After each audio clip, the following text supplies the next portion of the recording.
नमस्कार, मैं आचार्य प्रवीण, आप सबका बहुत बहुत स्वागत है। आज जिस टॉपिक के ऊपर बात करने वाला हूँ ये भारत के भविष्य के लिए बहुत ही सोचनीय और विचारणीय बात है, क्योंकि लगभग ऐसे सभी घरों में एक ऐसा केस हो रहा है जो ऑटिज्म और सीपी के बच्चे हो रहे हैं, मंद बुद्धि के। इसके ऊपर हमारे आदरणीय परम पूज्य गुरुजी डॉक्टर लाजपत राय मेहरा जी का एक अद्भुत खोज है, एक ऐसा डायग्नोस उन्होंने निकाला, क्योंकि इस बीमारी के ऊपर एलोपैथ अभी तक डायग्नोस नहीं कर पाया कि ये बीमारी होता क्यों है। लेकिन बहुत सारे लोग गुरुजी के नाम को छुपा देते हैं, नहीं बताते हैं। तो इससे शुरुआत करेंगे। गुरु संग कपट मित्र संग चोरी, की हुई है निर्धन की हुई है कोरी। गुरु की दी हुई अनमोल चीज़ों को एज इट इज समाज को देना चाहिए और उनका नाम होना चाहिए कि उन्होंने इस खोज को किया, क्योंकि वो एक महापुरुष की स्थिति के व्यक्ति थे। आइए हम बात करते हैं इस बीमारी के ऊपर। क्या कारण है कि आजकल बच्चे ऑटिज्म और सीपी के हो रहे हैं। ऑटिज्म और सीपी में होने में दो मुख्य कारण हैं जो हमारे गुरुजी ने बताया है।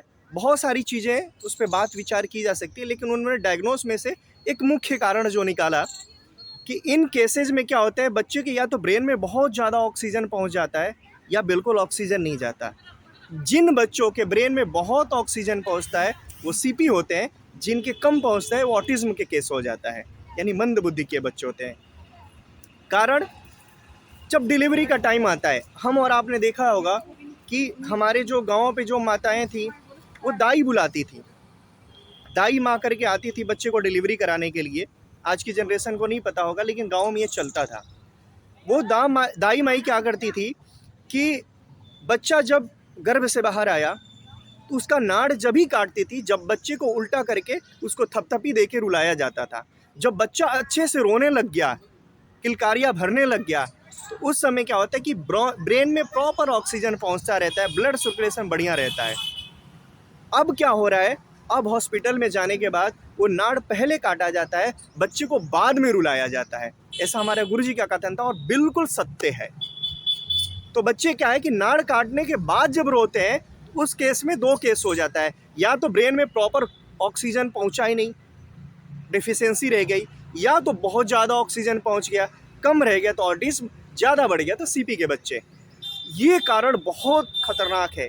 इसलिए जब भी आप अपने डिलीवरी के लिए अपने परिवार के किसी भी सदस्य को लेके जाएं, उनसे प्रार्थना करें कि कृपया इतना तो ध्यान आप रखें, क्योंकि आपकी एक गलती उन बच्चों का पूरा जीवन नष्ट कर देता है, और केवल उसका नहीं, पूरा का पूरा परिवार अपाहिज हो जाता है।